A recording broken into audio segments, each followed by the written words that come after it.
เป็นคนต้องการฝึกตนเล่นกีฬาสากลตาหากใจกำยำซ้ำเลิกกล้ามเนื้อก่อเกิดทุกแห่งหนแข็งแรงทรหดอดทนต้องไปไม่จนระยอไปกีฬา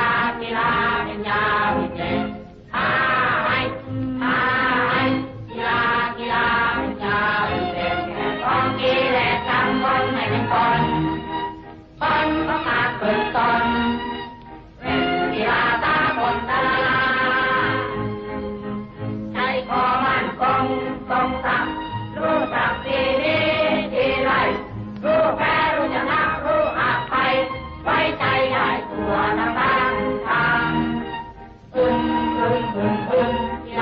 กีฬาเป็นยาวิเศษกีฬาเป็นยาวิเศษแก่ของกิเลสทำคนให้เป็นคนต้องการฝึกตน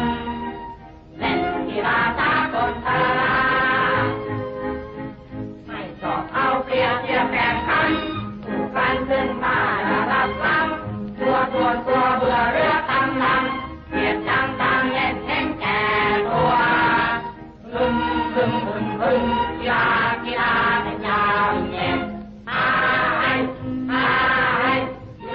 กีฬาเป็นยาวิเศษแก่ของกิเลสทำคนให้เป็นคนต้องการฝึกตนเล่นกีฬาสากลตา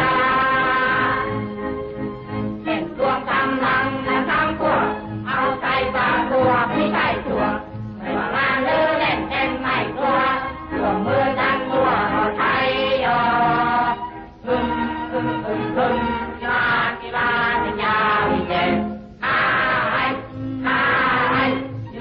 กีฬาเป็นยาวิเศษแก่ความกิเลสทำคนให้เป็นคน